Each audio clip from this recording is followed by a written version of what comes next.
नमस्कार मित्रांनो, मी सत्यम सर आपल्या सगळ्यांचं स्वागत करत आहे तुमच्या आमच्या मुकेश सर चॅनलवरती। तर चला या व्हिडिओमध्ये आपण kinetic theory of gases and radiation हा चॅप्टरचा स्टडी करणार आहे आणि तो स्टडी असा तसा नसणार आहे। आता नवीन सिरीज चालू करतो तुमच्यासाठी। आपण कायनेटिक थिओरी ऑफ गॅसेस आणि अजून बाकी सगळे पण चॅप्टर्स आपण एकदम डेप्थमध्ये बघणार आहोत। डेप्थ कशी असणार आहे ते तुम्हाला आधीच सांगतो। आपण आधी बोर्ड्सचा स्टडी करणार आहे। बोर्ड्सच्या डेप्थनुसार आपण बोर्ड्सच्या डेप्थमध्ये जाऊन अजून पुढे नीट जेडब्ल्यूच्या डेप्थपर्यंत जाणार आहे। त्याच्यानंतर आपण बोर्डचे न्यूमेरिकल्स घेणार आहोत, काही बोर्ड लेवलचे, नंतर सीईटीचे प्रीवियस इयर क्वेश्चन, लगेच त्याच्यानंतर नीटचे प्रीवियस इयर क्वेश्चन आणि एवढंच नाही तर जेडब्ल्यूचे सुद्धा प्रीवियस इयर क्वेश्चन एकाच याच्यात। यस, एकाच याच्यात। तर अशा जबरदस्त कंटेंटसाठी लवकरात लवकर चॅनलला सबस्क्राईब करा। सगळ्यात आधी असा कंटेंट तुम्हाला यूट्यूबवर कुठंच मिळणार नाही याची गॅरंटी। आणि आपण इतक्या डेप्थमध्ये जाऊन अभ्यास करू की तुम्हाला त्या कॉन्सेप्टवरती एकदम फुल कॉन्फिडन्स येऊन जाणार। बघा आता बोर्डपासून जेईपर्यंत म्हणजे कशी डेप्थ असणार आपल्या कंटेंटची, तर हे तुम्हाला कळूनच जाईल। तर चला सुरू करूया आपण kinetic theory of gases and radiation सोबत। सगळ्यात आधी kinetic theory of gases and रेडिएशनमध्ये आपल्याला सगळ्यात आधी माहिती पाहिजे की गॅस वगैरे काय असतो, कोणत्या सायंटिस्टनी यावरती स्टडी केलेला आहे। तर सगळ्यात आधी तर आपल्याला माहितीच आहे की जॉन डाल्टन यांनी ॲटमचा हा कॉन्सेप्ट इन्व्हेंट केलेला होता, जॉन डाल्टन नावाच्या सायंटिस्टनी। जसं आपल्याला फिजिक्समध्ये structure of atoms and nuclei हा सुद्धा एक चॅप्टर आहेच, तर त्यावरती तर आपण बघितलेलंच होतं की कोणते कॉन्सेप्ट इन्व्हेंट झालेले आहेत। क्लिअर। नेक्स्ट आता सगळ्यात इम्पॉर्टंट आहे या चॅप्टरसाठी Maxwell and Boltzmann. Maxwell Boltzmann law, constants, त्यांचे ग्राफ या रिलेटेड सुद्धा भरपूर गोष्टी आहेत आपल्याकडं। त्यांनी kinetic theory of gases invent केली होती। चला आता सगळ्यात इम्पॉर्टंट गोष्ट, what are the different states of matter. मॅटरच्या डिफरंट स्टेट्स कोणत्या आहेत तर आपल्याला माहिती आहे सॉलिड, लिक्विड, गॅसेस आहे। पण आता एवढं बेसिकपासून का सुरू करतोय तर तेच तुम्हाला सांगण्याचं तात्पर्य आहे की ही सिरीज एकदम बेसिक टू ॲडव्हान्स असणार आहे। म्हणजे असा कंटेंट ना भूतो ना भविष्यती कुठंच आपल्याला मिळणार नाही आहे। चला तर स्टेट्स ऑफ मॅटर माहिती आहे, सॉलिड, लिक्विड, गॅसेस। एक नवीन स्टेटसुद्धा आलेला आहे, प्लाझ्मा स्टेट आपण त्याला म्हणतो। अजून सिलेबसमध्ये इन्क्लूड नाही झालेला आहे, बट नाव लक्षात ठेवायला तर काही हरकत नाही आहे, ठीक आहे। तर वेगवेगळ्या स्टेट्स ऑफ मॅटर कोणत्या असतात माहिती आहे, सॉलिड, लिक्विड, गॅसेस आणि प्लाझ्मा। आत्ता प्लाझ्माबद्दल बोललो मी। काय डिफरन्स असतो नेमका सॉलिड, लिक्विड, गॅसेस या फेजेसमध्ये? सॉलिड, लिक्विड, गॅसेस या फेजमध्ये डिफरन्स काय असतो नेमकं हे सांगता येईल कोणाला?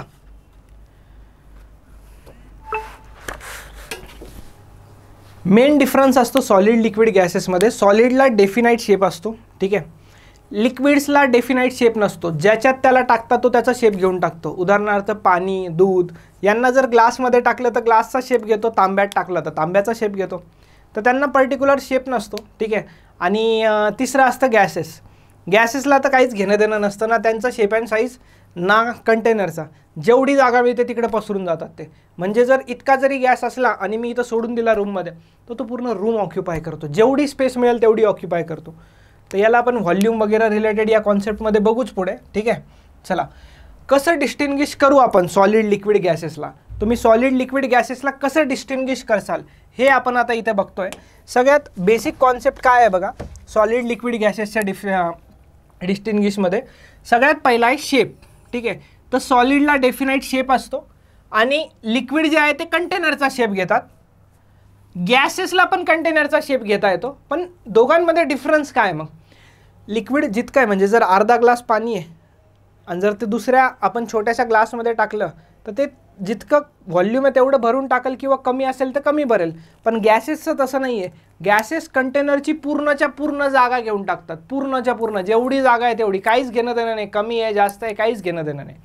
नेक्स्ट व्हॉल्यूम पण फिक्स असतं, डेफिनाइट असतं। आता सॉलिडचं व्हॉल्यूम डेफिनाइट असतं, लिक्विडचं पण डेफिनाइट असतं, पण गॅसचं व्हॉल्यूम इनडेफिनाइट असतं। इनडेफिनाइट म्हणजे कोणी सांगू शकत नाही। आता समजा माझ्याकडं एक कंटेनर आहे, एक बॉटल आहे, त्यात 1 लिटर दूध आहे। ते जर मी पातेल्यात ओतलं तर ते किती राहील? 2 लिटर होणार आहे का? असं झालं असतं तर मग काय झालं असतं, ठीक आहे। तर तसं नसतं होत। ते 1 लिटर बॉटलमध्ये पण 1 लिटर आहे आणि कंटेनरमध्ये पातेल्यामध्ये पण 1 लिटरच आहे, म्हणजे व्हॉल्यूम फिक्स आहे। व्हॉल्यूमचं युनिट असतं लिटर, डिस्कस करेल। सॉलिड्सचा तर विषयच नाही, ते तर माहितीच आहे. गॅसेसला इनडेफिनाईट, मी म्हटलो ना, इतका गॅस जरी असला आणि तो जर एका बॉटलमध्ये भरला तर पूर्ण बॉटलमध्ये पसरून जाईल. अच्छा, बॉटलमधून काढून रूममध्ये टाकला तर पूर्ण रूममध्ये पण पसरून जाईल. म्हणजे फिक्स व्हॉल्यूम नाही आहे, जेवढी जागा मिळते तेवढा पसरून जातो तो. जसं तुम्ही घरी जिथं जागा मिळते तिथं पसरून जातात तसंच. नेक्स्ट, डेन्सिटी सॉलिड्सची सगळ्यात जास्त असते, लिक्विड्सची मीडियम असते. मीडियम म्हणजे काय, सॉलिड्सपेक्षा कमी असते आणि गॅसेसपेक्षा जास्त असते, आणि गॅसेसची डेन्सिटी सगळ्यात कमी असते. ठीक आहे. नंतर नेक्स्ट आहे पार्टिकल्सबद्दल काय आहे, आता हे सर्कल केलेले म्हणजे पॉईंट्स आहेत. पार्टिकल्सबद्दल काय आहे, सॉलिड्समध्ये बघा स्पेस नसते जास्त, पार्टिकल्स एकदम क्लोजली पॅक्ड असतात, म्हणजे मध्ये वॅकंट स्पेस खूप कमी असते, तर हे क्लोजली पॅक्ड असतात. नंतर लिक्विड्समध्ये काय, सॉलिड मूव्ह नाही होऊ शकत. ठीक आहे, आपण मूव्ह केलं ती वेगळी गोष्ट, पण सॉलिड स्वतःहून मूव्ह नाही होऊ शकत, अंडर ग्रॅव्हिटी पण नाही. ठीक आहे. नेक्स्ट आहे लिक्विडमध्ये जे स्पेस असते, मॉलिक्युल्स असतात ते खूप क्लोजली असतात, पण ते मूव्ह करू शकतात. ठीक आहे. आणि गॅसेसमध्ये थोडे दूर असतात आणि ते पण फ्रीली मूव्ह करू शकतात. एक सिम्पल दुसरा चॅप्टर पण आहे तुमचा, मेकॅनिकल प्रॉपर्टीज ऑफ फ्लुइड्स. तर फ्लुइड्स कोणाला म्हणतो आपण, जे फ्लो करू शकतात त्यांना फ्लुइड्स म्हणतो. तर आपल्याकडे लिक्विड्स पण फ्लुइड आहेत आणि गॅसेस पण फ्लुइड आहेत, कारण की ते फ्लो करू शकतात, लक्षात राहू द्या. नेक्स्ट, मूव्हमेंट कशी असते, यांची मूव्हमेंट व्हायब्रेशनल असते. व्हायब्रेशनल म्हणजे काय, आता व्हायब्रेशनल डिग्री ऑफ फ्रीडम वगैरे आपण बघणार आहोत. व्हायब्रेशनल मुवमेंटचा अर्थ काय, व्हायब्रेशनल मुवमेंटचा अर्थ असा आहे की जर एक सॉलिड, हा पेन आहे, सॉलिड आहे, खूप सारे पार्टिकल्स असतात त्याच्यात, याला जेव्हा मी हीट करायला सुरू करणार तर ह्याच्यामधले जे सॉलिडचे पार्टिकल आहेत ते व्हायब्रेट करतील म्हणजे असं थर कापतो ना आपण, तसं व्हायब्रेशन असतं, असं व्हायब्रेट करतील. ठीक आहे. नेक्स्ट, लिक्विड्समध्ये काय असतं, रँडम असतात, म्हणजे मूव्हमेंट कशी होऊ शकते, फ्लो सोबत असू शकते. आणि गॅसेसमध्ये पण रँडम असतात, ते पण फ्रीली मूव्ह होऊ शकतात. Next, compression. सॉलिड्सला कॉम्प्रेशन होतं, पण इतकं नाही होत जेवढं गॅसेसमध्ये होतं. यांचं कॉम्प्रेशन जे असतं ते कमी असतं. लिक्विड्सचं पण कॉम्प्रेशन खूप कमी असतं. हां, गॅसेसमध्ये खूप जास्त कॉम्प्रेशन होतं. हा डिफरन्स क्लिअर ठेवा. आता तुम्हाला वाटेल क्वेश्चन्स कधी, आता क्वेश्चन्स बघा, आपण एक सोबत नाही बघणार पूर्ण चॅप्टरचे. टॉपिक झाला लगेच त्याच्यावरचा बोर्डचा न्यूमेरिकल, CETचा क्वेश्चन, नीटचा क्वेश्चन, JEEचा क्वेश्चन. असं नाही का पूर्ण चॅप्टर झाल्यावर एकदाच क्वेश्चन, तसं नाही आहे. म्हणून पूर्ण लेक्चर बघा आणि प्रॉपर एकदम, जर तुम्हाला चांगलाच खरंच करायचं आहे चांगलं, त्याच्यापेक्षा मस्त जबरदस्त कंटेंट कुठं मिळणार नाही. मस्त नोटबुक घेऊन बसायचं, नोट्स काढायच्या, रनिंग नोट्स. ही PDF जी आहे ही लेक्चर झाल्यानंतर PGMN ॲपवरती मिळणार फ्री स्टडी मटेरियलमध्ये. ठीक आहे, PGMN ॲपवरती फ्री स्टडी मटेरियलमध्ये मिळणार, ते तुम्हाला मी दाखवून देईल स्टेप्स वगैरे पुढच्या लेक्चर्समध्ये. नेक्स्ट, एक्झाम्पल तर काय, आईस, वूड, याचं वॉटर, ऑइल, याचं एअर आणि स्टीम. ठीक आहे, एक्झाम्पल्समध्ये तर काही प्रॉब्लेम नाही तुम्हाला. चला पुढे जाऊया आपण. नेक्स्ट, आता कायनेटिक थ्योरी ऑफ गॅसेस सुरू करायला सगळ्यात आधी काही गॅसचे लॉज असतात. ते गॅसचे लॉज माहीत असणं 100% जरुरी आहे, 100%. ते जर लॉज माहीत नाही आहेत तर पुढं खूप प्रॉब्लेम जातो तुम्हाला. आणि हे लॉज जे आहेत ना, याचा यूज पुढंसुद्धा येतो, म्हणजे थर्मोडायनॅमिक्समध्ये सुद्धा येतो. तसे की लॉज असतात, बॉईल्स लॉ, चार्ल्स लॉ, हे सायंटिस्टचे नाव आहेत, Boyle's law, Charles law, Gay Lussac's law. ठीक आहे. आणि त्याच्यानंतर ॲव्होगॅड्रोज लॉ पण असतो, बट तो नाही जरी लक्षात राहिला तरी काही प्रॉब्लेम नाही. 3 गॅस लॉज असतात, ही गोष्ट तुम्ही लक्षात ठेवा, इम्पॉर्टंटवाले. ठीक आहे. तर आता चला, लॉज म्हणजे काय असतात. आता लॉज काय करणार, काय लॉज, आता बघा, सगळ्यात पूर्ण KTG संपेपर्यंत, कायनेटिक थ्योरी ऑफ गॅसेसचा पार्ट संपेपर्यंत, रेडिएशन होण्याआधी प्रेशर, व्हॉल्यूम, टेम्परेचर ह्या गोष्टी खूप इम्पॉर्टंट असणार आहेत. तर लक्षात ठेवा, गॅस लॉजमध्ये प्रेशर, व्हॉल्यूम आणि टेम्परेचर या तिघांमधलं रिलेशन इथं दिलं जातं. इथंच क्लिअर करतो. व्हीमध्ये मी कॅपिटल V असा काढतो, स्मॉल v असा काढतो. रिझन हे आहे त्याचं की KTGमध्येच नाही, पुढच्या चॅप्टर्समध्ये पण व्हॉल्यूम आणि वेलॉसिटी सोबत येऊन जातात, एक सोबत येतात व्हॉल्यूम आणि वेलॉसिटी. तर ते कन्फ्युजन तुम्हाला नको व्हायला. खूप मुलांना होतं, खूप साऱ्या टीचर्सच्या नोटेशन्समध्ये कन्फ्युजन होतात. टीचर चुकीचं नाही सांगत, नोटेशनमध्ये कन्फ्युजन मुलांना क्रिएट होऊन जातं नंतर. तर हे कॅपिटल V असणार व्हॉल्यूम आणि स्मॉल v असणार वेलॉसिटी, स्पीड वगैरे. ठीक आहे. चला, गॅस लॉजमध्ये प्रेशर, व्हॉल्यूम, टेम्परेचर यांच्यामधलं रिलेशन दिलं जातं. जसं बघा, laws that relates the pressure, volume and temperature of gas are known as gas laws. आता कसं रिलेट करतात ते आपण बघूया. सगळ्यात पहिला लॉ आहे आपला बॉइल्स लॉ. Boyle's law. आता ट्रिक्स काय सांगू, याच्या ट्रिक्स सुद्धा सांगणार आहे तुम्हाला. BT लक्षात ठेवा. ते असतं ना काहीतरी कार्टून वगैरे सारखं, ते BTS असतं ना. BTS नसतं का ते, BTS असं काहीतरी असतं ना, तर त्यातलं यस काढून टाकायचं. B फॉर आपल्यासाठी बॉइल्स लॉ आहे आणि T फॉर आपल्यासाठी टेम्परेचर आहे. बस संपलं. ते BTS काही नाही. आपल्यासाठी B फॉर बॉइल्स लॉ आणि T फॉर टेम्परेचर. बॉइल्स लॉमध्ये टेम्परेचर जे आहे ना ते कॉन्स्टंट असतं. काय म्हणतो बघा Boyle's law, for a fixed mass of gas at constant temperature, for fixed mass of gas at constant temperature pressure is inversely proportional to volume. आता तसं आयडियल गॅस इक्वेशन तुम्हाला माहिती असणार, PV = nRT, पण ते याच्यानेच प्रूफ होती बरं का, याच्यानेच प्रूफ होती ती. Pressure is inversely proportional to volume constant टेम्परेचरवरती.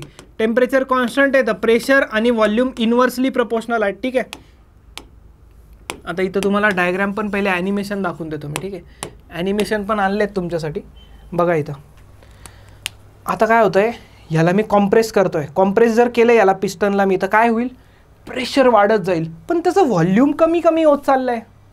आणि इकडं पण तेच होतं आहे बघा. ह्याला जर कॉम्प्रेस केलं मी, याला पिस्टन म्हणतो आपण, याला जर कॉम्प्रेस केलं तर ते गॅसच्या मॉलिक्युल्स जवळजवळ येतात, त्यांच्यातलं प्रेशर वाढून जातं. आणि प्रेशर वाढलं की व्हॉल्यूम कमी होतं आहे. म्हणून म्हटलं जातं टेम्परेचर चेंज नाही होते, म्हणून म्हटलं जातं for fixed mass pressure is inversely proportional to volume. ठीक आहे, प्रेशर काय आहे, व्हॉल्यूमसाठी इन्व्हर्सली प्रपोर्शनल आहे. ठीक आहे, काहीच प्रॉब्लेम नाही. आता ह्याला कसं लिहू शकतो आपण, जर इथं प्रोपोर्शनॅलिटी साईन काढून टाकायचं आणि कॉन्स्टंट द्यायचं आहे, तर C म्हणजे कॉन्स्टंट, तर याला मी असं लिहू शकतो PV = कॉन्स्टंट. बरोबर. आता खूप डेप्थमध्ये चाललो होतो आपण गोष्टींच्या. PV = कॉन्स्टंट म्हणजे काय, प्रेशर आणि व्हॉल्यूम कॉन्स्टंट नाही आहे. जर टेम्परेचर कॉन्स्टंट असलं तर प्रेशर आणि व्हॉल्यूमचा प्रोडक्ट कॉन्स्टंट आहे. प्रोडक्ट म्हणजे त्यांचा गुणाकार कॉन्स्टंट आहे. म्हणजे कोणत्याही कंडिशनला इनिशियल P1 V1 जरी घेतलं आणि P2 V2 जरी घेतलं तर हे सेमच येणार. याचं रिझन असं आहे की PVचा प्रोडक्टच कॉन्स्टंट आहे. ठीक आहे, PVचा प्रोडक्टच कॉन्स्टंट आहे. तर हा होता तुमचा बॉइल्स लॉ. लक्षात काय ठेवायचं आहे, Boyle's law BT, B for Boyle's, T for temperature constant, आणि कॉन्स्टंट टेम्परेचरवरती pressure is inversely proportional to volume. सुरुवातीला थोडासा अवघड वाटेल, डिफिकल्टी वाटेल, नंतर नाही वाटणार. नेक्स्ट बघा, पुढच्या लॉवरती जाऊ. गॅस लॉ पुढचा चार्ल्स लॉ. कोणता आहे, चार्ल्स लॉ. आता चार्ल्स लॉ काय म्हणतो बघा, बलून दिसत आहेत तुम्हाला. जसं BT लक्षात ठेवलं तसं CP लक्षात ठेवा. CP म्हणजे काय, C for Charles law and P for pressure. C for Charles law and P for pressure. म्हणजे काय, जर माझ्याकडे समजा हा एक बलून आहे, त्यात गॅसचे मॉलिक्युल्स आहे. आता त्यातलं प्रेशर मला फिक्स ठेवायचं आहे. प्रेशर मी चेंज नाही करणार. तर मी याला हीट करायला सुरुवात केली. म्हणजे काय केलं, मी याला टेम्परेचर द्यायला सुरू केलं. तर होईल काय, आता प्रेशर चेंज नाही होऊ शकत, पण व्हॉल्यूम वाढेल नक्की. बरोबर. बघा तुम्हाला दिसतंय गॅस हा जो बलून आहे ना, प्रेशर तेवढंच आहे. जशी हीट देतो थोडी साईज त्याची वाढते. बघा दिसतंय तुम्हाला, साईज वाढते म्हणजे काय वाढलं, व्हॉल्यूम वाढलं बाळा, व्हॉल्यूम. जर मी टेम्परेचर वाढवलं तर त्याच्यासोबतच काय वाढणार आहे, त्याच्यासोबत व्हॉल्यूमसुद्धा वाढणार आहे. तर आता बघा काय म्हटलं चार्ल्स लॉमध्ये, the volume of a fixed mass of a gas is directly proportional to its absolute temperature if pressure is kept constant. म्हणजे जर प्रेशर कॉन्स्टंट असणार तर volume is directly proportional to temperature. हा आहे तुमचा चार्ल्स लॉ. आता इथं absolute temperature काय म्हटलं आहे, खूप मुलांना कळतच नाही या वर्ड ॲब्सोल्यूट टेम्परेचर. अरे बाळांनो, ॲब्सोल्यूट टेम्परेचर का म्हटलं आहे त्याचं रिझन आहे. टेम्परेचरचं जे युनिट आहे ना, तर ते केल्विनमध्ये घ्या. केल्विनमध्ये हे असं म्हणायचं आहे त्यांना लॉमध्येच की टेम्परेचरचं युनिट कशात घ्या, केल्विन. KTG आणि थर्मो दोन्ही चॅप्टरमध्ये, रेडिएशनमध्ये पण, की ह्या तिन्ही पार्टमध्ये तुम्हाला एक गोष्ट लक्षात ठेवायची आहे की टेम्परेचर क्वेश्चनमध्ये सेल्सिअसमध्येच दिलेलं असतं. जिथं गरज आहे 90% ऑफ द टाईम टेम्परेचर केल्विनमध्ये कन्वर्ट करून घ्यायचं. कन्वर्जन फॅक्टर मी तुम्हाला सांगून देईल. नेक्स्ट, चार्ल्स लॉमध्ये काय आहे, volume is directly proportional to temperature. एक कॉन्स्टंट देऊन प्रपोर्शनॅलिटी साईन काढू शकतो आपण. ठीक आहे. सो V = CT, तो V/T = C होऊन जाईल. याचा अर्थ काय, व्हॉल्यूम डिवाइड बाय टेम्परेचर यांचा रेशो कॉन्स्टंट असणार. व्हॉल्यूम डिवायडेड बाय टेम्परेचर यांचा रेशो कॉन्स्टंट असणार म्हणजे मी V1/T1 घेतलं काय, आणि V2/T2 घेतलं काय, यांच्या व्हॅल्यू काय असणार आहे, सेमच असणार आहे, यांच्या व्हॅल्यू सेमच असणार आहेत. ठीक आहे, चला पुढे जाऊया. नेक्स्ट अजून एक एक्झाम्पल दिसतंय तुम्हाला. दूध ठेवलं इंडक्शनवरती. ठीक आहे, प्रेशर फिक्स असणार. अरे अरे अरे अरे अरे तो गेला. तुमच्यासारखंच कोणी असणार ज्यांनी व्हिडिओ काढला असणार. व्हिडिओ काढायच्या नादात त्याला मस्त जाम फटके बसले असणार. आता ते प्रेशर फिक्स असलं, जर मी टेम्परेचर वाढवतोय तर व्हॉल्यूम पण वाढतंय त्याचं. बघा ना, ते दूध बाहेर आलं ना, उफणं गेलं म्हणतो ना आपण, तर ते गेलं आहे ना बाहेर, उतू चाललं आहे. ते जसं तुमचं प्रेम उतू जातं तसं ते उतू चाललं आहे, तर व्हॉल्यूम वाढलं आहे, संपलं. चला नेक्स्ट लॉवरती जाऊया. नेक्स्ट लॉ असतो गे लुसॅक्स लॉ. नावावर जाऊ नका, सायंटिस्टचं नाव आहे गे लुसॅक्स लॉ. ठीक आहे, चला पुढे जाऊया. गे लुसॅक्स लॉ काय म्हणतं बघा. प्रेशर कॉन्स्टंट झालं, टेम्परेचर कॉन्स्टंट झालं, कोण राहिलं आहे बाळा, व्हॉल्यूम राहिला आहे कॉन्स्टंट व्हायचा. तर याच्यात व्हॉल्यूमला कॉन्स्टंट करून टाकू, नाराज नको व्हायला. बघा, the pressure of a fixed mass of a gas is directly proportional to its absolute temperature if volume is kept constant. म्हणजे व्हॉल्यूम जर कॉन्स्टंट असलं तर प्रेशर टेम्परेचरला डायरेक्टली प्रपोर्शनल आहे. यालाच आपण म्हणतो गे लुसॅक्स लॉ. यालाच आपण काय म्हणतो, गे लुसॅक्स लॉ. आता याला पण आपण प्रपोर्शनॅलिटी साईन जर हटवली तर इथं सी कॉन्स्टंट देऊ शकतो. तर याला मी म्हणू शकतो P/T इज इक्वल्स टू काय होऊन जाईल, कॉन्स्टंट होऊन जाईल. ठीक आहे, P/T इज इक्वल्स टू काय होऊन जाईल, कॉन्स्टंट होऊन जाईल. Okay, no problem at all. तर हे P/T कॉन्स्टंट म्हणजे P1/T1चा रेशो कॉन्स्टंट, म्हणजे P2/T2चा पण रेशो तेवढाच येणार. हा झाला तुमचा कोणता लॉ, हा झाला तुमचा गे लुसॅक्स लॉ. क्लिअर. चला पुढे जाऊया. अजून एक एक्झाम्पल गे लुसॅक्स लॉचं. प्रेशर कुकर हे गे लुसॅक्स लॉचं एक्झाम्पल आहे. जसं याच्यात जे आहे ना, कुकरमध्ये जो गॅस आहे त्या आतमधल्या गॅसचं तर व्हॉल्यूम कॉन्स्टंट आहे, पण जसं जसं टेम्परेचर वाढतंय प्रेशर पण वाढतंय, तर म्हणून तर त्याला प्रेशर कुकर म्हणतो. बरोबर, म्हणून तर त्याला प्रेशर कुकर म्हणतो आपण. चला पुढे जाऊ. What is the absolute zero temperature.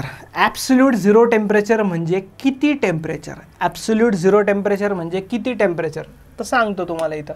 बघा, the temperature at which pressure of the gas would be zero is -273.15 degree Celsius. हे काय झालं तुमचं ॲब्सोल्यूट झिरो टेम्परेचर. अच्छा, केल्विनमध्ये जर बघितलं तर 0 केल्विन. मी म्हटलं टेम्परेचर आणि केल्विनमध्ये सेल्सिअस केल्विनचा फरक कन्वर्जन सांगेल. सेल्सिअसचं केल्विनमध्ये कन्वर्ट करायचं असलं तर 273 प्लस एक्स सेल्सिअस असलं तर 273 प्लस एक्स करायचं, तर एक केल्विनमध्ये होतं. ॲक्च्युअल ती व्हॅल्यू 273 पण नाही आहे, ॲक्च्युअल ती व्हॅल्यू 273.15 आहे. पण प्रत्येक वेळेस कॅल्क्युलेशनमध्ये डिफिकल्टी नाही यायला पाहिजे, म्हणून आपण त्या 273.15ला 273 घेऊन टाकतो. आणि जर केल्विनचं सेल्सिअसमध्ये करायचं असेल तर 273 मायनस करायचे, संपला विषय. सेल्सिअसचं केल्विनमध्ये करायचं तर 273 ॲड करायचे आणि केल्विनचं सेल्सिअस करायचं तर -273 करायचे, संपला विषय. ठीक आहे, it's termed as absolute zero temperature. लक्षात ठेवायचं, ॲब्सोल्यूट झिरो टेम्परेचर म्हणजे 0 केल्विन. ॲब्सोल्यूट झिरो टेम्परेचर म्हणजे 0 केल्विन. टेम्परेचरचं SI युनिट असतं केल्विन. टेम्परेचरचं SI युनिट काय असतं, केल्विन असतं, केल्विन. ठीक आहे, चला. What is Avogadro's number. What is Avogadro's number. What is a mole. सगळं एकदम डेप्थमध्ये जाणार आपण, एकदम डेप्थमध्ये जाणार इथं आपण थोडंसं. What is Avogadro's number. मोलचा कॉन्सेप्ट आधी तुम्हाला सांगतो. जस्ट मी पाणी पितो, 1 मिनटं.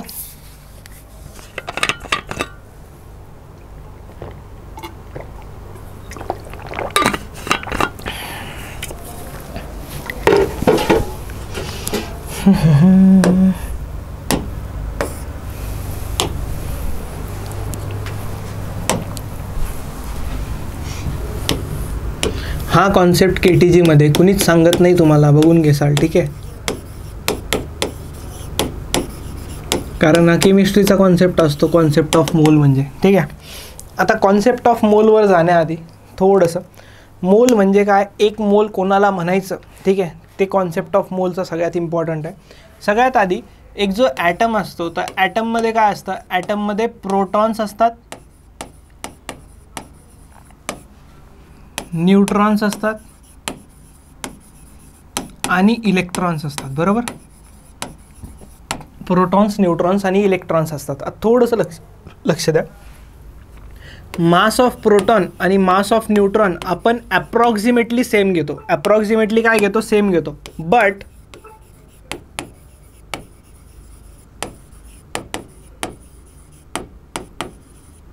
mass of neutron is slightly greater than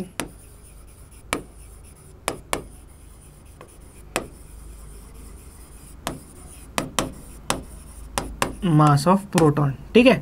चला पुढे जाऊया. किती असतं ते मग अप्रॉक्सिमेटली? ते असतं 1.67 इंटू 10⁻⁻27 kg ही व्हॅल्यू असते. ठीक आहे. अप्रॉक्सिमेटली सेम घेतो आपण. आणि मास ऑफ इलेक्ट्रॉन जे असतं ना, तर ते तर खूपच कम असतं, 9.1 इंटू 10⁻⁻31 kg. आता जर दोघांचं कंपॅरिझन केलं ना, तिघांचं पण, तर प्रोटॉन न्यूट्रॉनचं मास अप्रॉक्सिमेटली सेम घेतो आणि इलेक्ट्रॉनचं मास ह्याच्यापेक्षा खूप कमी घेतो. आता हे खूप कमी आपण घेत असल्यामुळं आपण ॲटमचं जेव्हाही मास मेजर करतो तेव्हा इलेक्ट्रॉनला निग्लेक्ट करून टाकतो. पण आता इम्पॉर्टंट गोष्ट काय आहे, तर आपण कोणत्याही एलिमेंटला डिनोट कसं करतो बघा. मी खूप बेसिक गोष्टीमध्ये चाललो आहे. पूर्ण मोलचा कॉन्सेप्टच समजून टाकणार, विषय संपला. पूर्ण मोलचा कॉन्सेप्ट समजवणार तुम्हाला, विषय संपला. ठीक आहे. आता एलिमेंटला जेव्हा डिनोट करतो तर तेव्हा असं डिनोट करतो XZA. हे ए इकडून किंवा इकडून कुठूनही लिहा, काही फरक पडत नाही. एक्स म्हणजे एलिमेंट आहे तुमचा. एक्स म्हणजे काय? तुमचा एक्स एलिमेंट आहे. ठीक आहे. झेड म्हणजे काय असतो? ॲटॉमिक नंबर असतो. आणि ए म्हणजे काय असतं? ए म्हणजे मास नंबर असतो, बरोबर.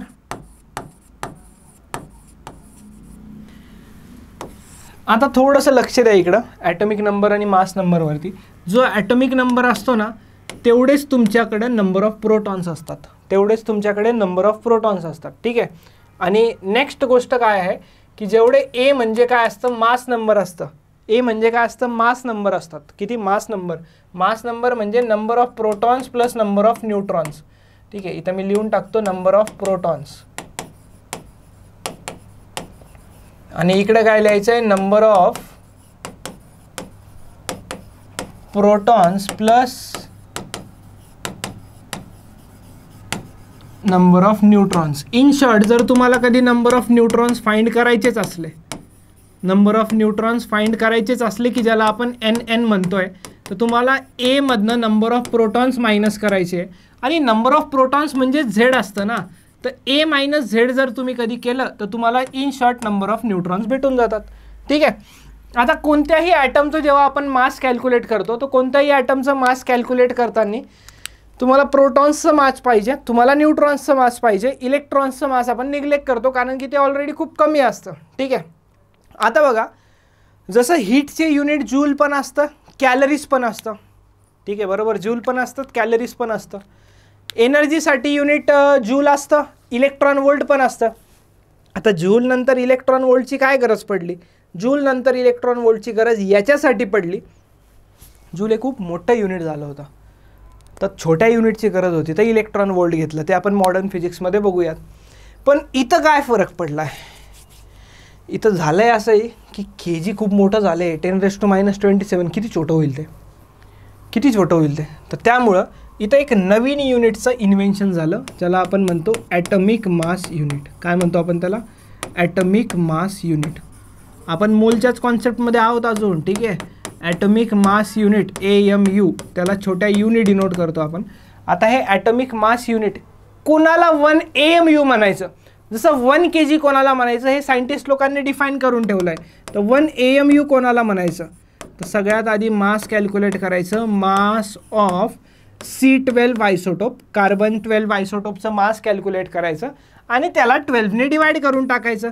याला आपण म्हणणार 1 AMU. काय म्हणणार आपण याला? याला आपण म्हणणार 1 AMU. आता मास ऑफ C12 कसं सांगतो ना मी, आहे ना. मास ऑफ C12 म्हणजे काय? Mass of protons, mass of protons plus mass of neutrons. Mass of protons plus mass of neutrons. ठीक आहे. याला आपण म्हणणार मास ऑफ C12. आता किती प्रोटॉन किती न्यूट्रॉन? C612 असतो ना बाळा, C612 असतो ना. तर किती प्रोटॉन्स?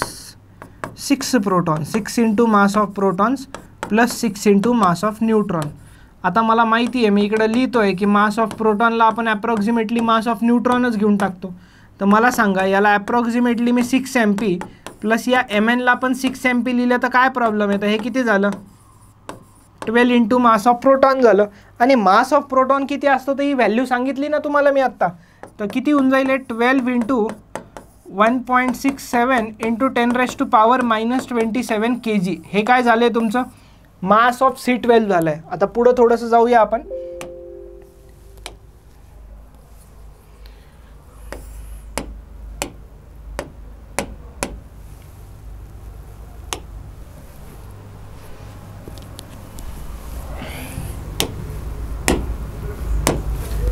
वन AMUच्या कॉन्सेप्टवरती होतो आपण. तर मास ऑफ C12 किती आलं आपलं? मास ऑफ C12 12 इंटू 1.67 इंटू 10⁻⁻27 kgमध्ये आलं आहे. ठीक आहे, कशात आलं आहे? kgमध्ये. आणि याला 12ने डिवाइड करा. आता 12ने डिवाइड केलं, 12ने डिवाइड केल्यावर काय फरक पडणार याला? हे 12 आणि हे 12 कॅन्सल होऊन जाणार. हे 12 कॅन्सल झालं तर 1 AMUची व्हॅल्यू भेटली तुम्हाला. किती मिळाली? 1.67 इंटू 10⁻⁻27 kg. लक्षात ठेवायचं, कुठं पण जर ही kgमध्ये व्हॅल्यू भेटली तर त्याला मी AMUमध्ये 100% कन्वर्ट करणार. ठीक आहे, 100% AMUमध्ये मी काय करणार? त्याला कन्वर्ट करणार. चला, चलायचं पुढं. आता एक क्वेश्चनच्या फॉर्मॅटमध्ये तुम्हाला गोष्ट सांगतो मी. Find the mass of 1 mole of helium. आता खूप जणांना वाटेल की काय केमिस्ट्री चाललं आहे काय? केमिस्ट्री नाही चाललं आहे बाळा, फिजिक्समध्येच आहे आपण. ठीक आहे, एकदम डेप्थमध्ये चाललो आहे. इतक्या डेप्थमध्ये की नीट जेईमध्ये पण कधी कधी इतक्या डेप्थमध्ये नाही शिकवत. Find the mass of 1 mole of helium. आता 1 मोलमध्ये किती पार्टिकल असतात हे बघण्यासाठी असतं ॲव्होगॅड्रोज नंबर. आता बघा, परत जाणार आहे बरं का मागे मी. 3 वेगवेगळे गॅसेस आहेत, 3 वेगवेगळे मॉलिक्युल्स आहेत माझ्याकडं, पण तिघांचा पण एक मोल मी घेतलाय. तिघांचा पण मी काय घेतलाय? एक मोल घेतलाय. तिघांच्या एक मोलमध्ये सेम नंबर ऑफ मॉलिक्युल्स असतात. तर याला काय म्हणणार आपण? The number of particles, atoms or molecules in 22.4 litre. काय आहे ते सोडून द्या. Is termed as Avogadro's number. आणि इथं 1 mole is the amount of substance. ते मी नंतर सांगणार. आता तुम्हाला ही गोष्ट लक्षात ठेवा फक्त. किती व्हॅल्यू आहे ते पुन्हा जातो मागे. ठीक आहे, number of gas molecules in 1 मोल, त्याला आपण काय म्हणणार? ॲव्होगॅड्रोज नंबर. आणि ॲव्होगॅड्रोज नंबरची व्हॅल्यू असते 6.023 इंटू 10⁻23 मॉलिक्युल्स पर मोल. एका मोलमध्ये गॅसच्या इतके मॉलिक्युल्स असतात. सर कोणाच्या? अरे H2 घ्या, O2 घ्या, N2 घ्या, CH4 घ्या, अजून जे काय घ्यायचं C2H2, कोणताही गॅस घ्या. कोणत्याही गॅसच्या 1 मोल जर घेतलाय तुम्ही तर त्याच्यात फिक्स एवढेच नंबर ऑफ मॉलिक्युल्स असणार. ठीक आहे, चला next. Find the mass of 1 mole of helium. आता सगळ्यात आधी हेलियमबद्दल थोड्याशा गोष्टी तुम्हाला माहिती पाहिजे. HE डिनोट करतोय. हेलियमचं कॉन्फिगरेशन तुम्हाला माहिती असलं पाहिजे, He2 4. तर आधी मी मास ऑफ हेलियम कॅल्क्युलेट करतो. Mass of 1 particle, mass of 1 particle of helium. हेलियमच्या 1 पार्टिकलचं मास. 1 पार्टिकलमध्ये काय? 2 प्रोटॉन प्लस 2 न्यूट्रॉन.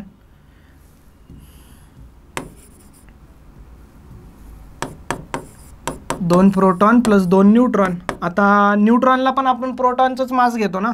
तर ॲप्रॉक्सिमेटली 2 MP प्लस हे 2 MP. 2 MP प्लस 2 MP किती झालं? 4 MP झालं. मला सांगा 4 MP म्हणजे किती? 4 इंटू 1.67 इंटू 10⁻⁻27 kg झालं. करेक्ट आहे. आता मला सांगा, ही जी व्हॅल्यू दिसतीये तुम्हाला, ही 1 AMUची नाही आहे का? तर याचं मास किती झालं? 4 AMU झालं ना. आता 4 AMU कसं झालं? कारण की इथं mass of 1 particle of helium मी घेत होतो. तर 2 प्रोटॉन 2 न्यूट्रॉन ॲड केले आणि आत्ता कन्वर्जन बघितलं, हे मला मिळालं म्हणजे 4 AMU मिळालं. तर हे मास झालं किती? तर हे मास झालं 4 AMU. पण कितीचं? एक पार्टिकलचं रे बाळा. किती पार्टिकलचं झालंय? हे तर फक्त एकच पार्टिकलचं झालं. मला तर अजून पुढं जायचंय ना, मला तर अजून पुढं जायचंय. For 1 mole of helium, mass of 1 mole of helium किती घेणार आपण? लक्षात ठेवा, मास ऑफ 1 मोल ऑफ हेलियम, एका मोलमध्ये Na इतके पार्टिकल्स आणि एका पार्टिकलचं मास 4 AMU. आता हे एका पार्टिकलचं मास मी इकडनं घेतलंय. एका पार्टिकलचं मास 4 AMU आहे. ते एका मोलमध्ये ॲव्होगॅड्रोज नंबर इतके पार्टिकल्स असतात, म्हणून ते Na नी मल्टिप्लाय केलंय. तर हे असतं 6.023 इंटू 10⁻23 आणि 4 AMU. AMUला परत kg करून टाका. ते फक्त तुम्हाला इन्फॉर्मेशनसाठी चेंज केलं होतं मी. -27. थोडंसं लक्ष असू द्या इथे, थोडंसं लक्ष असू द्या. कॅल्क्युलेशन तुम्ही करून बघू शकतात. हे जे आहे ना 6.023 इंटू 1.67, हे जर का तुम्ही मल्टिप्लाय केलं ना तर तुम्हाला ॲप्रॉक्सिमेटली 10 मिळतं. किती मिळतं? 10 मिळतं. 10 राहिलं काय? 4 इंटू 10⁻23 - 27, 23 - 27 -4, हे पॉवर 1, म्हणजे हे झालं 4 इंटू 10⁻³ आणि हे सगळं चालत आलं होतं SI युनिटमध्ये, म्हणजे kgमध्ये. याला ग्राममध्ये कन्वर्ट करू. 1 kg म्हणजे किती ग्राम असतो? 10⁻³ ग्राम असतं. तर याला ग्राममध्ये कन्वर्ट केलं तर मला मास ऑफ 1 मोल ऑफ हेलियम भेटणार. काय भेटणार मला? अरे यार,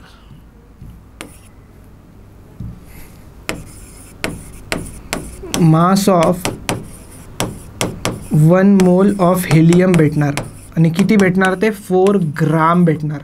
आता जे तुम्ही व्हॅल्यू 4 ग्राम घेतात ना, तर हे एका मोलच्या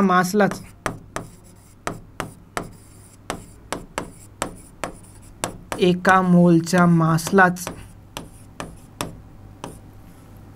आपण मोलार मास किंवा मॉलिक्युलर मास किंवा मॉलिक्युलर वेट म्हणतो.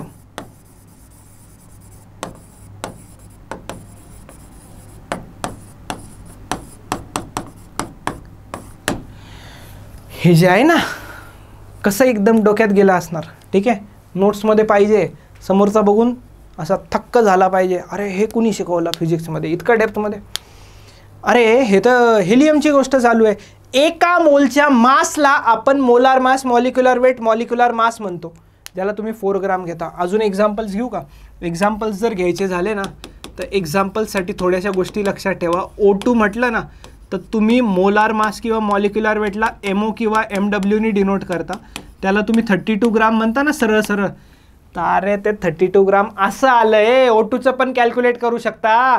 प्रत्येक गोष्टी पुट करा आणि सगळीकडे हे तर व्हॅल्यू येणारच आहे ना. ही व्हॅल्यू तर येणारच आहे ना. ही व्हॅल्यू आणि ही व्हॅल्यू प्रत्येक याच्यात येणार. तर त्याला इंटू 10 करून टाका. हे 4 राहणारच तसं. हे प्रत्येकाचं तुम्ही कॅल्क्युलेट करू शकता. मी एक एक्झाम्पल दिलं आहे फक्त. O2चं झालं. जसं H2चं जर बघितलं तर H2चं किती घेणार? 2 ग्राम घेणार. N2चं बघितलं तर N2चं किती घेणार? 28 ग्राम घेता तुम्ही. आता हे केमिस्ट्रीचे कॅल्क्युलेशन आहे राव, सगळे माहिती असायला पाहिजे तुम्हाला. ठीक आहे, तर हे काही एक्झाम्पल्स बस मी घेतले. आता जे मोलार मास किंवा मॉलिक्युलर वेट असतं ना, तर M0, मोलार मास किंवा मॉलिक्युलर वेटला आपण M0ने डिनोट करतो. हे मी तुम्हाला इथं लिहून टाकतो. हे जे असे ना मोलार मास किंवा मॉलिक्युलर वेट, ह्याला आपण डिनोट करतो MWने किंवा M0ने. दोन्हीपैकी कोणतंही नोटेशन घ्या. बुक्समध्ये दोन्ही मिळतात तुम्हाला. ठीक आहे, बुक्समध्ये तुम्हाला दोन्हीही नोटेशन्स मिळतात. चला पुढे जाऊया. ॲव्होगॅड्रोज नंबर सांगितलं होतं मी तुम्हाला. ठीक आहे, next. 1 mole is the amount of substance that contain as many entities or particles as there are atoms in exactly 12 gram of carbon. 1 mole is that amount which can exactly contain इतके molecules जे आपण घेतो ना 6.023 into 10⁻23. ते जेवढे molecules बसतात त्याला आपण 1 मोल म्हणतो. उलट्या डेफिनेशन, सरळ डेफिनेशन सगळ्या दिल्या आहेत. Don't worry. चला, derive an ideal gas equation using gas laws. आता परत थोडंसं मागं जाणार मी, परत थोडंसं मागं कशाला चाललो आहे मी? कॉन्सेप्ट ऑफ मोल म्हटल्यावरती मी नंबर ऑफ मोल अजून डिफाईन नाही केलेत. तर आपण आता नंबर ऑफ मोल डिफाईन करणार आहोत आधी, आणि नंतर आयडियल गॅस इक्वेशनवरती जाणार आहोत. ठीक आहे, नंतर आपण आयडियल गॅस इक्वेशनवरती जाणार आहोत. चला आधी बघू.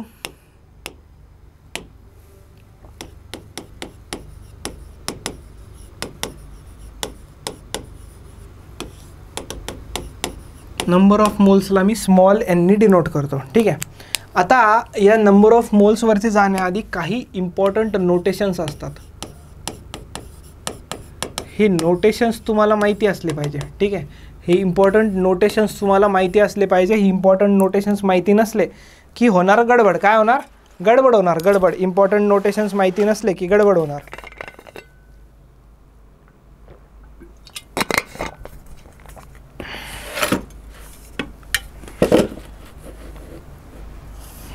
चला, इम्पॉर्टंट नोटेशन्समध्ये काय काय असतं? इम्पॉर्टंट नोटेशन्समध्ये स्मॉल एम असतं. अच्छा, माझे स्मॉल एम आणि कॅपिटल एममध्ये डिफरन्स तुम्हाला चांगलासा कळत असणार आहे. ठीक आहे, क्लिअर आहे ना?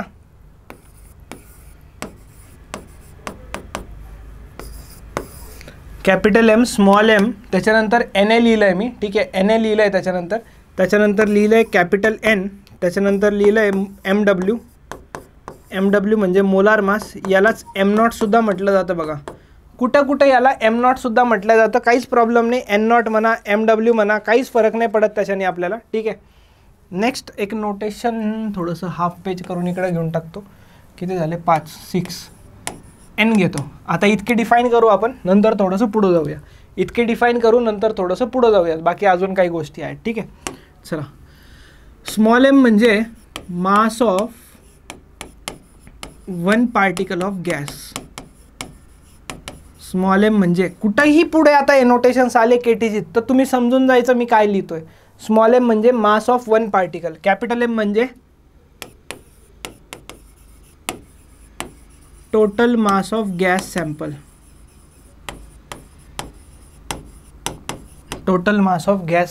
नेक्स्ट एन ए म्हणजे काय असतं? एन ए म्हणजे आत्ताच बघितलं आहे ॲव्होगॅड्रोज नंबर. आता ॲव्होगॅड्रोज नंबर काय असता काय नाही ते आत्ताच आपण थोडंसं डिस्कशन डेप्थमध्ये करून आलो आहे. याची व्हॅल्यू लक्षात ठेवायची. एन एची जिथं व्हॅल्यू असणार तिथं वेगळ्या पेननी लिहितो आहे. 6.023 × 10⁻23. ठीक आहे. कॅपिटल एन म्हणजे काय? कॅपिटल एन म्हणजे total number of molecules in अ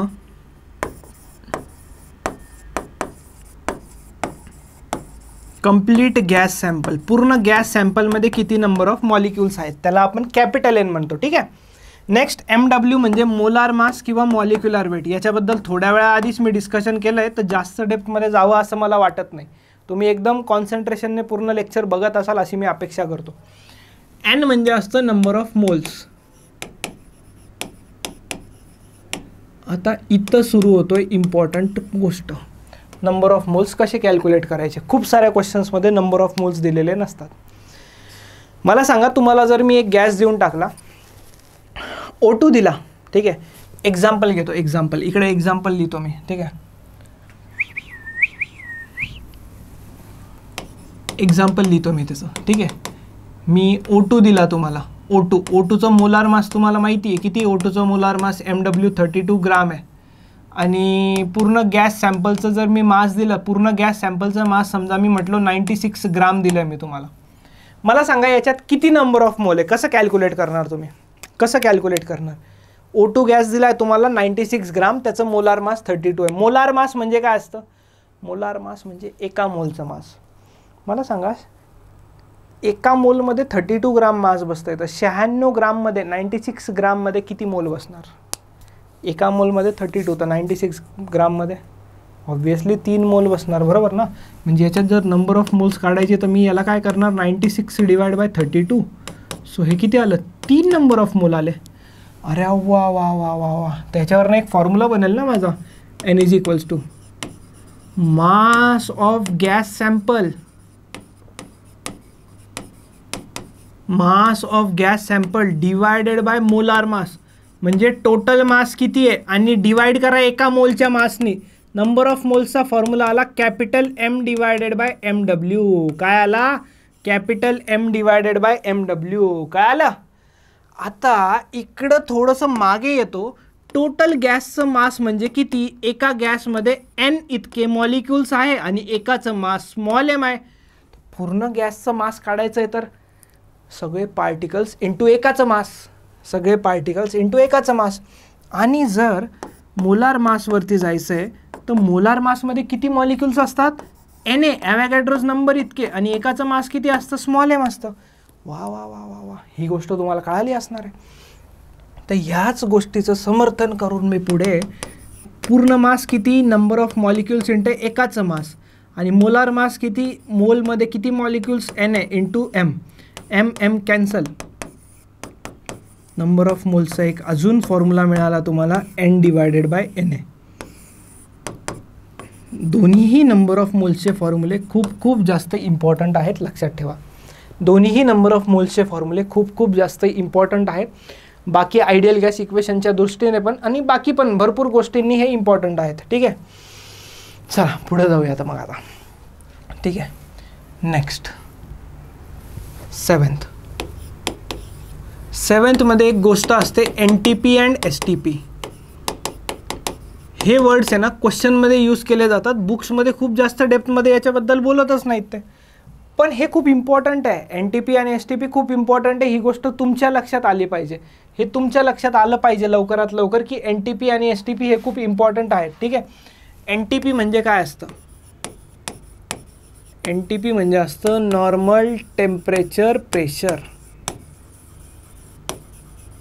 ठीक आहे, आणि STP म्हणजे असतं स्टँडर्ड टेम्परेचर प्रेशर.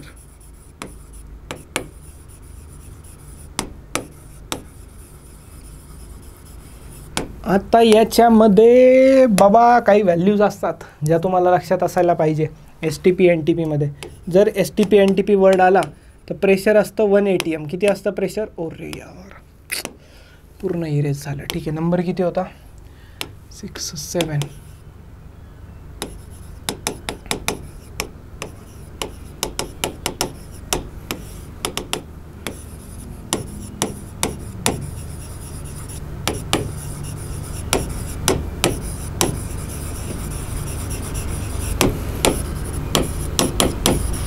मी कलर चेंज करत होतो, नंबर चेंज झाला.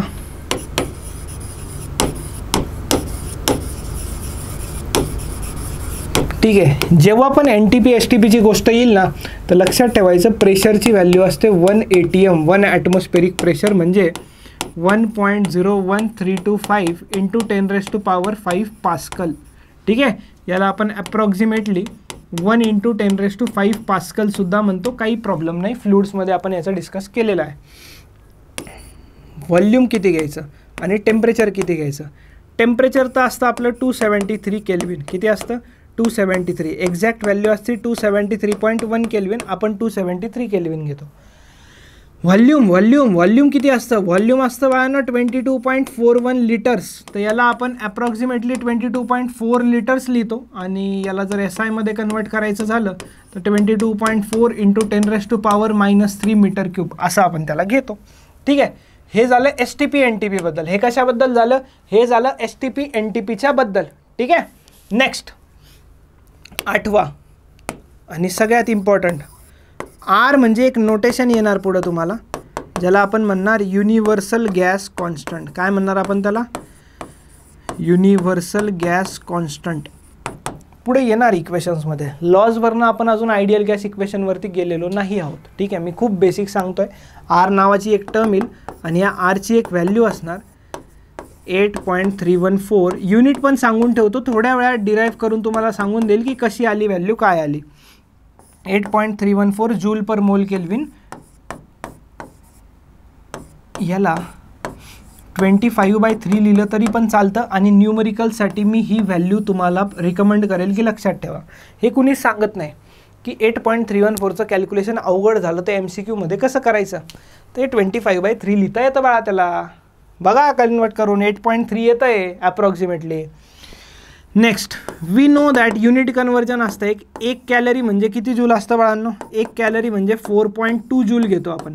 तर मला सांगा 2 कॅलरी म्हणजे किती झालं? अच्छा 4.18 असतं, एक्झॅक्टच घेऊ. चला अप्रॉक्सिमेशन जरा जास्तच होतं आहे असं वाटेल तुम्हाला. 4.18 जूल. तर 2 कॅलरीमध्ये किती असेल? 8.36 जूल असेल. तर जर इथनं मला वाटतं आहे की 8.314ला मी 2 कॅलरीज लिहू शकतो, तर या व्हॅल्यूला तुम्ही असं पण लिहू शकता 2 कॅलरी पर मोल केल्विन. जिथं जशी गरज आहे तिथं आपण स्वतःला मोल्ड करता आलं पाहिजे. तर जर कॅलरीजमध्ये आरच्या व्हॅल्यूची गरज आहे तर आपण 2 ठेवून देऊ, ठीक आहे. आणि जर SI युनिटची गरज आहे तर जूल पर मोल केल्विन जिंदाबाद जिंदाबाद जिंदाबाद, ठीक आहे. चला ही व्हॅल्यू आली कशी मी सांगणार आहे तुम्हाला, ठीक आहे. थोडंसं थांबा, थोडासा दमदारा. तुम्हाला कळत असेल की इतकं डेप्थमध्ये बुकमध्ये सुद्धा नाही दिलेलं आहे. अजून लिटरली आपण आयडियल गॅस इक्वेशनवरती सुद्धा नाही गेलो आहे. बुक जर बघितलं ना, अजून आपण आयडियल गॅस इक्वेशनवरती सुद्धा नाही गेलेलो.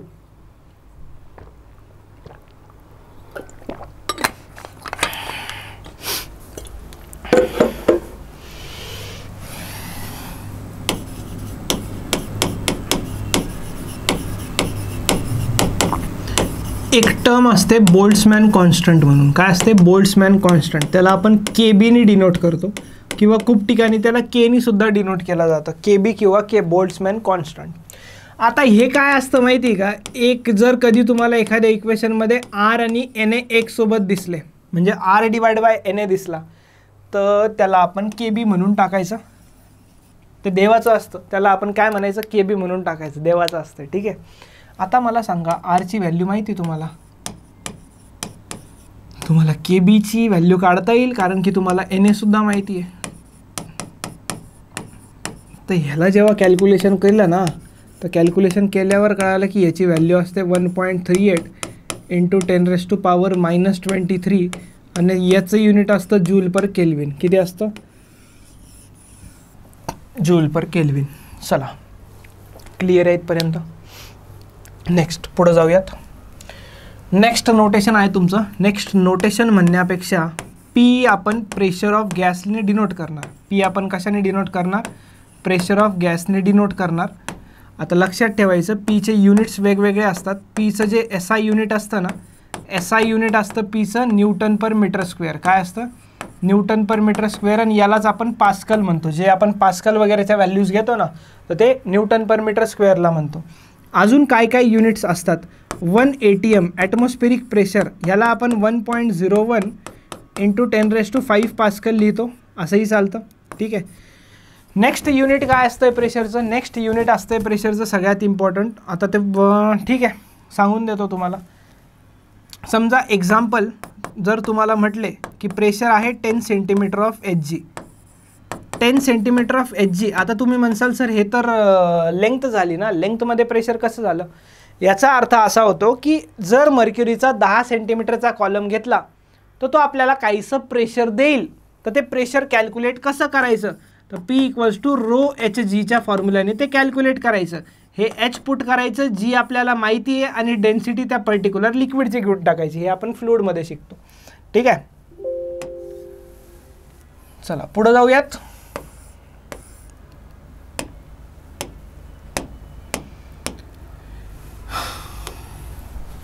टेन झालेत ना, 11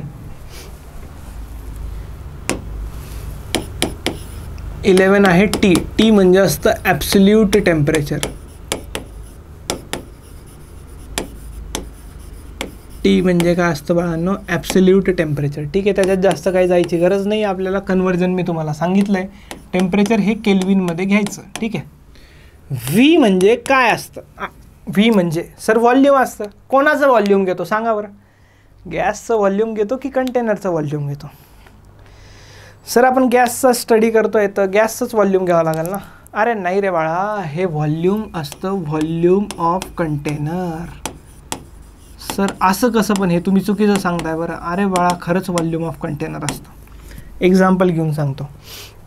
माझ्याकडे एक गॅस होता, एक पॉलिथिनमध्ये मी पॅक केला आहे समजा. त्याला दाबून दाबून दाबून दाबून एकदम भुगा केला आहे त्याचा छोटासा, आणि पॅक करून टाकलं पिशवीत. रबर लावलं, मस्त सील करून टाकलं त्या पिशवीला.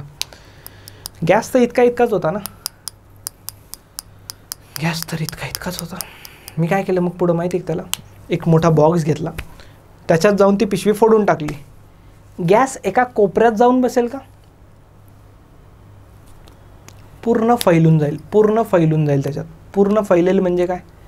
अरे बाळा, पूर्ण फैलेल म्हणजे ते जेवढा बॉक्स असेल तेवढं व्हॉल्यूम ऑक्युपाय करेल. म्हणून हे व्ही म्हणजे व्हॉल्यूम ऑफ कंटेनर घेतो आपण, ना की व्हॉल्यूम ऑफ गॅस. कारण गॅस ज्या कंटेनरमध्ये आहे तो त्याचं पूर्णच्या पूर्ण व्हॉल्यूम ऑक्युपाय करणार, तो त्याचं पूर्णच्या पूर्ण व्हॉल्यूम काय करणार? ऑक्युपाय करणार. म्हणून व्हॉल्यूम ऑफ कंटेनर घेतो. याच्या युनिट्सची गोष्ट करूयात आता आपण. याचं जे SI युनिट असतं ना, तर ते SI युनिट असतं मीटर क्यूब, बाकी CGS युनिट सेंटीमीटर क्यूब असतं. जर सेंटीमीटर क्यूबला तुम्हाला मीटर क्यूबमध्ये कन्वर्जन करायचं तर खूप जणांना माहिती असेल फॅक्टर, काही जणांना नसेल माहिती, तर मी सांगून देतो. 1 सेंटीमीटर क्यूब म्हणजे 10⁻⁻6 मीटर क्यूब असतं. उलटं कन्वर्जनसुद्धा होऊ शकतं. 1 लिटर म्हणजे असतं 10⁻⁻3 मीटर क्यूब. 1 लिटर म्हणजे काय असतं? 10⁻⁻3 मीटर क्यूब. ठीक आहे, चलो, ही खूप जास्त बेसिक चर्चा झाली. आता आपण खूप वेळपासून बेसिक चर्चावरती डिस्कशन करतोय. मला वाटतं आपण आयडियल गॅस इक्वेशनवरती मूव्ह व्हायला आता मूव्ह व्हायला हवं.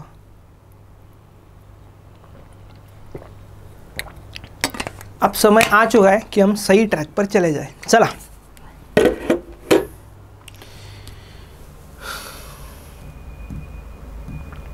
झालं हे डिस्कशन आपलं, हे पण झालं. चलो भाई चलो, derive N ideal gas equation. Gas loss काय काय होते? गॅस लॉस काय काय होते ते प्रूफ वगैरे करून टाकू आपण. काही ते खूप मोठी गोष्ट नाही प्रूफ करणं, आपल्यासाठी आता चिल्लर आहे ते प्रूफ करायचं. ठीक आहे,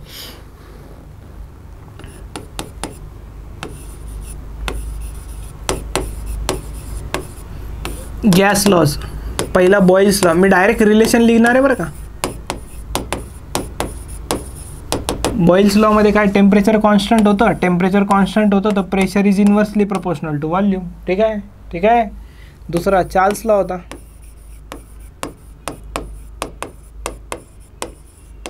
चार्ल्स लॉ मध्ये प्रेशर कॉन्स्टंट होतं तर volume is directly proportional to temperature. आणि तिसरा होता गे-लुसॅक्स लॉ.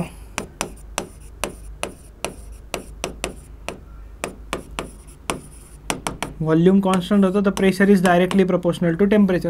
1, 2, 3 असं काहीतरी नवीन करा की तिन्ही एकांमध्येच बसले पाहिजे. असं काहीतरी नवीन करा की तिन्ही एकामध्येच बसले पाहिजे.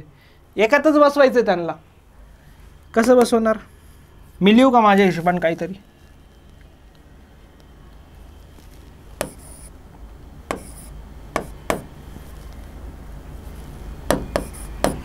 बघा बरं जमतंय का? Pressure inversely proportional to volume जमतंय. व्हॉल्यूम प्रोपोर्शनल टू टेम्परेचर सुद्धा जमतंय आणि प्रेशर प्रोपोर्शनल टू टेम्परेचर सुद्धा जमतंय. हा जमलं एकदम एकच नंबर जमलं. आता प्रोपोर्शनॅलिटी साईन काढून एक कॉन्स्टंट द्यावा लागेल. जो असतो R. R म्हणजे काय असतं माहिती आपल्याला आता? Universal gas constant. आणि एक अजून लॉ असतो ॲव्होगॅड्रोज लॉ. त्या लॉनुसार इथं नंबर ऑफ मोल्सनी मल्टिप्लाय करावं लागतं. हे झालं तुमचं आयडियल गॅस इक्वेशन. हे काय झालं तुमचं? Ideal gas equation.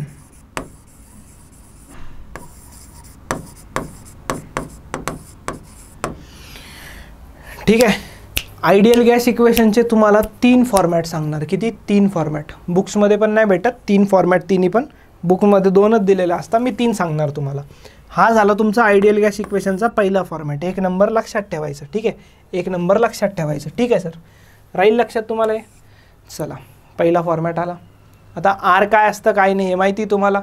आता जे Rच्या व्हॅल्यूचं डिस्कशन केलं होतं ना आपण, Rची व्हॅल्यू किती होती? 8.314 जूल पर मोल केल्विन. ठीक आहे, 8.314 जूल पर मोल केल्विन. बट हाऊ कस काय? ही व्हॅल्यू असते बाळांनो STP NTP वरती. कुठं असते ही व्हॅल्यू? STP आणि NTP वरती असते. म्हणजे PV इक्वल्स टू NRT आलं ना, तर R इज इक्वल्स टू काय होऊन जाणार? PV is equals to N × T. यामध्ये या व्हॅल्यूज पुट करा. प्रेशरची व्हॅल्यू किती पुट करणार? 1.01325 × 10⁵ पास्कल. व्हॉल्यूमची व्हॅल्यू किती पुट करणार? 22.41 लिटर्स. म्हणजेच 22.41 into 10⁻³ metre cube. Temperature N म्हणजे नंबर ऑफ मोल्स 1 पुट करणार आणि टेम्परेचर जर तुम्ही पुट केलं 273.1 केल्विन. या व्हॅल्यूज जर सगळ्या तुम्ही इकडं पुट केल्या तर पुढे जाऊन तुम्हाला आरची व्हॅल्यू मिळते 8.314 युनिट्समध्ये येणार जूल पर मोल केल्विन. चला तर ही व्हॅल्यू कशी आली हे पण तुम्हाला सांगून दिलं. ठीक आहे, तर चला ना पुढे जाऊया आता थोडंसं. आयडियल गॅस इक्वेशनचे सर अजून फॉर्मॅट तुम्ही सांगणार आहात. होय, मी सांगणार आहे तुम्हाला अजून फॉर्मॅट.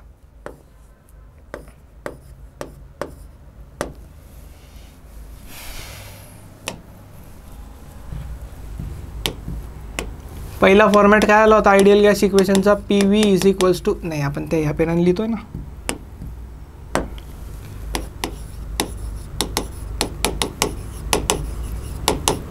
चला दुसऱ्या फॉर्मॅटवरती थोडंसं मूव्ह होऊया. आपल्याला माहिती आहे काय माहिती आहे आपल्याला माहिती आहे का? नंबर ऑफ मोल्सचा फॉर्म्युला असतो मास अपॉन मोलार मास. माहिती आहे ना? नंबर ऑफ मोल्सचा फॉर्म्युला असतो मास अपॉन मोलार मास.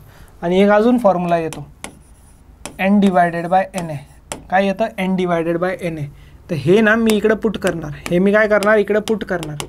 तर PV इज इक्वल्स टू Nच्या जागी N divide by NA put केलं into R into 2T put केलं. आता मला सांगा, आता थोडंसं जोरात लक्ष द्यायचं बरं का. हे जे NA आहे ना आणि इथं जे R आहे, तर हे जे R बाय NA दिसतंय ना तुम्हाला, तर मला सांगा तुम्ही थोडंसं आता R बाय NAला आपण काय लिहितो? आत्ता नोटेशन्समध्ये सांगितलं आहे मी तुम्हाला. R बाय NAला काय लिहितो आपण? R बाय NAला आपण बोल्ट्झमॅन कॉन्स्टंट लिहितो. तर PV is equals to N आणि बोल्ट्झमॅन कॉन्स्टंटला KB इंटू T. झालं की प्रूफ? कलर राहिला, कलर कोड देऊन टाकूया. PV is equals to N into KB into T. काय प्रूफ करायला लावलं होतं त्यांनी? बघा बरं एकदा, बघा बरं त्यांनी काय प्रूफ करायला लावलं होतं आपल्याला. हेच प्रूफ करायला लावलं होतं का? झालं? चला पुढं जाऊया. सर झालं का? अरे बुकप्रमाणे झालं. अजून डेप्थमध्ये जायचं ना आपल्याला, का नाही जायचं? जायचं ना. तर अजून थोडंसं डेप्थमध्ये जर गेलो मी, तर हे पण तर पुट करता येत होतं तिथं. हे पण तर पुट करता येत होतं तिथं. PV is equals to NRT होतं ना. तर Nच्या जागी तर हे पण पुट करू शकत होतो. PV is equals to M/MW into R into T. थोडंसं लक्ष द्या आता. याला एकदम जबरदस्त कसं करता येईल? ठीक आहे, हे P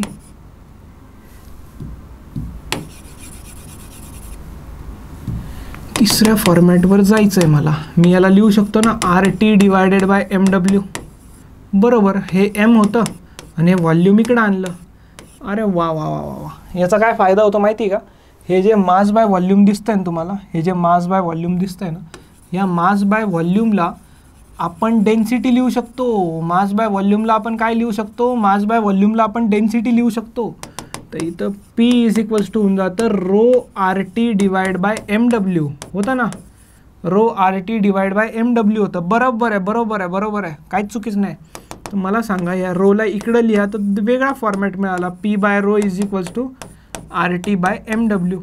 याला मी तिसरा फॉर्मॅट म्हणतो आयडियल गॅस इक्वेशनचा. याला काय म्हणतो मी? तिसरा फॉर्मॅट म्हणतो आयडियल गॅस इक्वेशनचा. आणि जर का तुम्हाला वाटत असेल की याला अजून मॉडिफिकेशन करून मिळतं, तर हो मिळतं, मी देतो ना मॉडिफाय करून. PV is equals to M तसंच राहू द्या.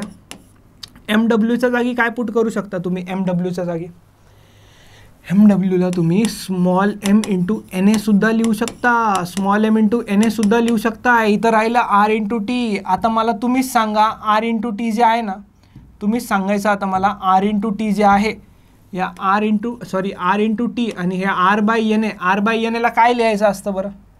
सांगा आता काय लिहायचं असतं R बाय NAला? PV is equals to M by small m बरोबर इंटू KB इंटू T. वा वा वा, हे तर बुकमध्ये नाही मिळायचं बाळा. बघा, P is equals to M/V into KBT into divided by small m. तर ह्या M/Vला डेन्सिटी म्हणतो ना. इकडं काय राहिलं? KBT divide by small m. तिसरा आयडियल गॅसच्या इक्वेशनचा फॉर्मॅट होता, तर त्याच्याच पुढं याला तिसराच म्हणा, वेगळं काही नाही आहे, थोडंसं तसंच आहे. P/ρ is equals to kBT/m. आता MW काय आहे माहिती आहे, मी नोटेशन आधी डिस्कस केले आहे. स्मॉल m काय आहे माहिती आहे, मी नोटेशन आधी डिस्कस केलं आहे बाळा, मी नोटेशन आधी डिस्कस केलं आहे त्यासाठीच. तर अशी मी आशा करतो की इथपर्यंत तुम्हाला मजा आली असणार, जाम मजा आली असणार आहे. कारण की व्हॅल्यू कशा आल्या, काय आल्या, मोल कसं काय, एनचं इतकं डेप्थमध्ये तुम्हाला नॉलेज दिलं आहे की असं तुम्हाला कुठंच मिळणार नाही. अजून तर पुढं जायचं आहे, अजून तर पुढं जायचं आहे. आता हे पहिलं लेक्चर आहे आपलं, इथंच थांबू आपण. हे काय, हे पहिलं लेक्चर आहे, इथंच थांबूया आपण. पुढं लेक्चरमध्ये आपण इथूनच पुढं कंटिन्यू करणार आहोत नक्कीच. आणि मजा तर येणारच आहे तुम्हाला 100%. इथून पुढं आपण नेक्स्ट लेक्चरमध्ये कंटिन्यू करू. याच्याच पुढचा पार्ट तुम्हाला जर थोडंशी बस झलक दाखवून देतो की क्वेश्चन्स खरंच नीट JEEचे आणलेले आहेत की नाही आणलेले आहेत. ठीक आहे, एक झलक दाखवून देतो तुम्हाला. म्हणजे काही जणांना वाटतं ना की नाही फक्त सांगितलं आहे. बघा, हा बोर्डचा न्यूमरिकल आहे. First question. सेकंड क्वेश्चन हा पण बोर्डसाठीच, बोर्ड लेवलचाच न्यूमरिकल आहे. CETचा क्वेश्चन, JEE मेन्स 2022चा क्वेश्चन लेटेस्ट आणला आहे बरं का, जुनं शिळं वगैरे नाही आणलं आहे. आणि नीट सप्टेंबर 2020चा क्वेश्चन. असे प्रत्येक टॉपिक वाईज आपण बघणार आहोत. आता आजच्या पहिल्या लेक्चरमध्ये आपण इथं थांबतो आहे, पण तुम्हाला पुढच्या लेक्चर्समध्ये असंच जर जबरदस्त कंटेंट पाहिजे असेल तर सगळ्यात आधी व्हिडिओला लाईक आला पाहिजे, व्हिडिओ शेअर केला पाहिजे आपल्या मित्रांपर्यंत. तुम्ही फ्रीमध्ये इतका जबरदस्त कंटेंट मिळतो आहे. कमेंट करा तुम्हाला लेक्चर कसं वाटलं, अजून काही ॲडिशनल गोष्टी तुम्हाला पाहिजे असतील तर कमेंट करा. JEE लेवलपर्यंत आपण जाणार आहोत. हे तुम्ही बघा बोर्डपर्यंत असतं हे तुम्हाला थोडंसं पुढं JEEमध्ये नेतं, कळेल तुम्हाला पुढं क्वेश्चन्समध्ये मी सांगेल. आणि सगळ्यात आधी चॅनलला सबस्क्राईब करा. असं कंटेंट मिळतो आहे, रोज लेक्चर्स येणार आहे तुमच्यासाठी जबरदस्त असे. तर सगळ्यात आधी चॅनलला सबस्क्राईब करा, म्हणजे जेणेकरून तुम्हाला नवीन व्हिडिओ अपलोड झाला की नोटिफिकेशन मिळेल. तर चला मित्रांनो, मी सत्यम भंडारी इथंच थांबतो. आपण भेटू पुढच्या लेक्चरमध्ये. तर चला रिवाईज करून या पुढच्या लेक्चरला.